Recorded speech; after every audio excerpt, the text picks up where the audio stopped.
we've got a mystery speaker right now, Adam. Rappaport. He's going to rap about the technology paradigm, the new age. I don't know how he's qualified. He's going to tell us how.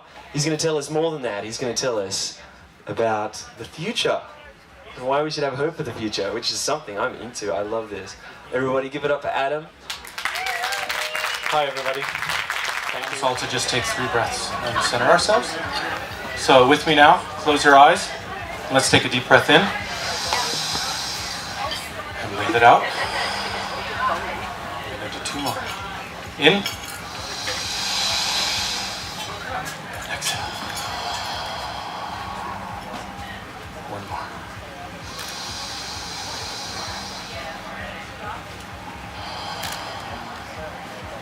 Thank you.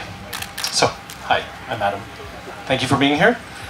I am a guide with the Modern Mystery School of Australia. I'm a 7-year Black Rock burner, 3-year Red Earth City, along with my trooper 4-year-old daughter. You do the math. The purpose of my talk today is to bring hope to all of you for the future of humanity and of our planet. I personally don't think there's anything more important. We need hope. With hope, we all believe that there's something we can do, that we can still contribute and make a difference and turn this around. I'll demonstrate it's not too late, and that the infinite resource of human innovation, our own ideas, can and will save the day, and it truly is an infinite resource. I'm also going to speak a little bit about this period of transition we find ourselves in towards this new paradigm, and how each of us has a critical role to play in the future of humankind. Each of us. Next slide. My fine gentleman over here who's offered to change the slides for me, all 40 of them, is rolling a cigarette. Maybe you can find something else to push the button with. You know what I'm saying? No, not that. Anyway, you never change things by fighting the existing reality. To change something, build a new model that makes the existing model obsolete. Anyone? Who said this? That's right. Yay, we have a winner. So Buckminster Fuller was an American architect, a systems theorist, an author, a designer, an inventor, and a futurist. Okay, a little harder here. What's this structure? Can't even see it. It's the Montreal Biosphere. It's a geodesic dome. Buckminster Fuller, although these were invented 30 years prior, was awarded the US patents for them, and he's credited for popularizing these types of these structures. Next slide.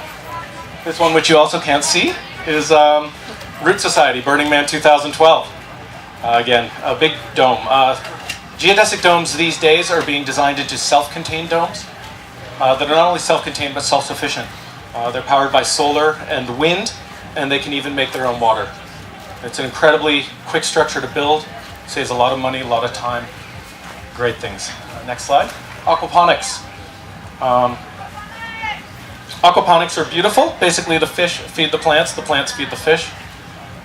Very, very low on resources. It's an incredible model for food production. We get our proteins, we get our vegetables. That's all we need. Next slide. And that is a beautiful picture you can't see of an aquaponics setup. So let's talk for a minute about this new paradigm. That's an amazing image. I'm going to make all of these this slide available for download as well. If anyone wants to come afterwards, get my card with my website. You can go have a look. Let's talk about this new paradigm. I like to describe the new paradigm as returning to the Garden of Eden, only to find that it's high tech.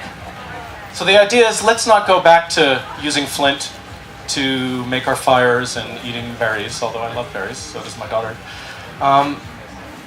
It's to find that it's high tech. It's to leverage our innovation, leverage humanity's collective awareness and consciousness to bring us into harmony and balance. See, look, there's some innovation happening right now. Bless you. Thank you. This year's theme, recreation.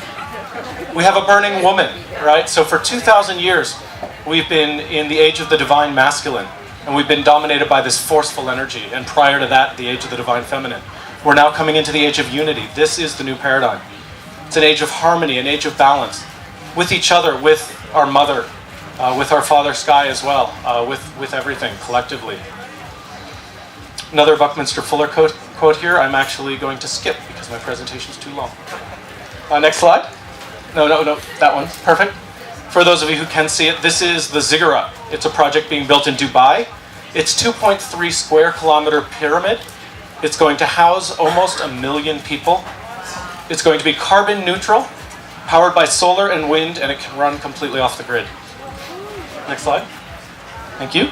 These are images of Masdar City in Abu Dhabi. You notice these places are being built where there's a lot of sunshine. There's a theme there. This is the world's first zero carbon city that's being built. It's free of cars and skyscrapers, and it will be powered entirely by solar thermal. Next slide. So, can we achieve this? Can we bring about this new paradigm? Will we? Yeah. All right, I've got one vote for yes. That's good. That's enough for me. We can. In fact, we will. And it's going to take some major transformations on a personal level as well as globally to make this happen. Next slide. And one more. I want to talk for a minute about my friend Ramez Nam. He's a professional technologist. In 2005, he won the H.G. Wells Award for his first book, More Than Human, Embracing the Promise of Biological Enhancements. 2012, he wrote Nexus, his first piece of science fiction, which is fantastic. He's a burner. He lives it and breathes it in his day-to-day life. I recommend you all read this book. It's amazing. And then in 2013, he published the sequel to that called Crux. Next slide. He also, just this year, published a book and is now going around the world traveling and speaking about The Infinite Resource, his most recent book. The Power of Ideas on a Finite Planet. And I am inspired in part to him, so I did want to take time to credit him for the inspiration for this talk. So in his presentation, in his books, he talks about the fact that innovations reduce resource use. Here's an example of how much land we used to need per person for agriculture. This is 6,000 acres used to be required to feed one person. Today we use less than half an acre per person. So through innovation, we have been able to reduce how much land we need to feed a person. Innovation has reduced the need for land. Barrels of oil per person per year. You see 1972 through 2030 projected. We are actually using less oil per person. Here's per capita water use in the US. You see it peaked around 1975, and we're actually using less water per person. Back a slide, thank you.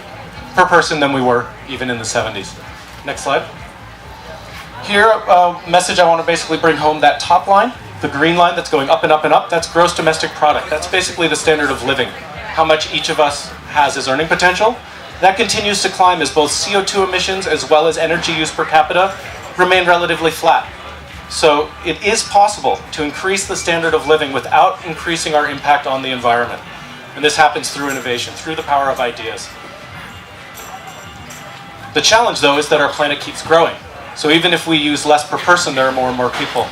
Here's a graph of children per mother from 1950 through 2010. It used to be about 5 children per mother. Both democracy as well as education primarily have been bringing this down as women are more empowered. We're getting pretty close to 2.1, which is when we'll break even. They actually expect now sometime between 9 and 10 billion we're actually going to plateau. There was a long time where people thought we would just keep expanding until the whole thing comes tumbling down. So this is possible as well. Cost of solar power, look what's happened to this just since 2008. Next. Nice, and then look what's just happened recently. We're almost to the point when we reach about 50 cents per kilowatt hour, just below that, where solar power will be less expensive than oil or coal, and that's really when the industries are going to say, okay, this is where we need to make our money. Let's remember also that the sun is responsible for wind power. Next slide as well. Sun is also responsible for water. It's the hydrologic cycle and the heating of the sun that brings that water up into the air, and then it falls inland and comes back down again. So all of these technically are forms of solar power, and it's helpful to think about it that way. Next slide. So is the problem solved? Or are we painting ourselves out of this corner? Actually, no, it's a race. It's a race between consumption and innovation. Can we not just have the ideas, but take hold, embrace, and transpose these ideas faster than we can consume the precious resources of this planet? I want to talk about a couple of the amazing technologies that I bet most people here haven't heard of, which is why I'm talking about them. Piezoelectrics. This has been piloted in the subways in Tokyo. Every time a little quartz crystal gets crushed, special kinds of quartz crystals, they actually generate a little bit of electricity. This is the spark in most of the lighters these days. You know, it makes the little click. You're crushing a little crystal and it makes a spark. So in the subways in Tokyo, they're like, wow, people are walking here all day. What if we just had them stepping on these things and generating electricity? A lot of people. So they're actually piloting piezoelectrics with that technology. Airborne wind energy. There's a company called Makani Power. They're making what are called airborne wind turbines. It eliminates 90% of the material used in conventional wind turbines. They're rapidly deployed. They build them on different scales. And they're actually, let's look at the next slide if you can see it. Basically what happens is it's autonomous. When there's enough wind, it takes off from its little base station, goes up into the air and just kind of floats around, generating electricity on wind turbines up in the sky. And then if it has a problem or there's not enough wind, it just lands again. Next slide. Next slide after that even. Makani, by the way, has been acquired by Google, which I personally think is a beautiful example of how we actually have to support businesses in embracing these technologies. Google is going to do beautiful things with this, and they're going to help solve this problem. So graphene. Does anyone know what graphene is? Have you heard of it? Yeah, among other things. Graphene, if you took the graphite from a pencil and peeled it back to a layer that was 1 molecule thick, that would be graphene. Graphene is amazingly strong. If you put an elephant on the tip of a pencil, it couldn't break through it even though it's only a molecule thick. What else can it do? It can generate electricity. They're finding when they combine it with other materials, it can make solar-powered surfaces. They're now looking at how they can actually create a paint out of this. So we can spray 1 molecule layer thick, solar-powered surfaces onto all of our buildings. Next slide. Along with making electricity, it can store electricity in what's called a supercapacitor. Next slide as well. They've also recently discovered, this thing's been around since 2004. It won the Nobel Prize for Physics, the researchers who discovered it in 2010. And they just recently, last year, realized that it can desalinize water without power. Because the water molecules will travel through the layer, but the sodium chloride won't. So next slide, they're starting to design graphene drinking straws. So people who live near water can just drink fresh water right from the ocean. This one material will make electricity, it will store electricity, and it desalinizes water. That right there could save the planet, in my opinion. Let's move on quickly, because I do want to talk about this. Just last week, let's just build the slide. Solar cells broke a new efficiency record. This is just last week while I was putting this together, almost 45%. Dutch turbine project set a world crowdfunding record. It's owned by the people, and they raised almost 2 million Australian equivalent in 13 hours. A 4 gigawatt solar plant is coming online in India. That's going to be nuclear scale power production with solar. And researchers recently discovered they could make a new form of matter out of photons. And it interacts like it has mass, so we can maybe have a lightsaber someday, which won't save the planet, but it will be really cool. So that's important to know. So quickly then, let's go. What can I do? What can each of us do? Next slide. I don't have my audio, so let's just skip this. It was a video from Russell Brand, for those of you who know him. He basically says, when you can get in alignment with your connection, you can beam like the sun. So how do we do that? How do we get in alignment? How do we figure out who we are and what our role in this is to play? And I personally believe that meditation is key to this. It was Gandhi who said, be the change you want to see in the world. If you can bring peace inside yourself, if you can find ways to sustain yourself, nurture yourself, find harmony within yourself, the world around you will change.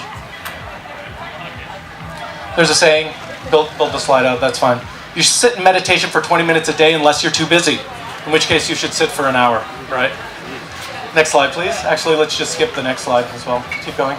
That was just briefly there, the different brainwave frequencies. When your brain gets in a really meditative state and it drops into theta, they believe that 20 minutes of theta is equivalent to 2 hours of sleeping. So if you think you're too busy, start meditating. Get back 2 hours a day. Sleep 5 hours a night instead of 7. Wake up, meditate for 20 minutes, you're ready to go. Great way to start your day. Here's a doctor talking to his patient. He says, I want you to meditate for 20 minutes twice a day, exercise for at least 30 minutes a day, avoid processed foods, eat plenty of organic fruit and vegetables, spend more time in nature and less indoors. Stop worrying about the things you can't control and ditch your TV. So it's more than just meditation. There's a lot we can do to take care of ourselves and ultimately the planet. So my dad would always say, it's all made up, so make up something good. So what are you going to make up? Who are you going to be in this big puzzle? And my advice is just figure out what gives you joy and go do it. You'll be lit up, you'll be passionate, you'll be inspired, and we can all make a difference that way. Next slide. So takeaway here, let's communicate about what's possible. Let's participate, let's innovate, and let's keep hope. And of course, let's meditate. Next slide, and I'll finish with this quote from Buckminster Fuller. If you'll all close your eyes, it's a picture of the earth, you'll remember. Never forget that you are one of a kind. Never forget that if there weren't any need for you in all your uniqueness to be on this earth, you wouldn't be here in the first place. And never forget, no matter how overwhelming life's challenges and problems seem to be, that one person can make a difference in this world. In fact, it is always because of one person that all the changes that matter in the world come about. So be that one person. Thank you all very much. I want to thank the folks that put on the Red Earth City Talk so much. This is fabulous.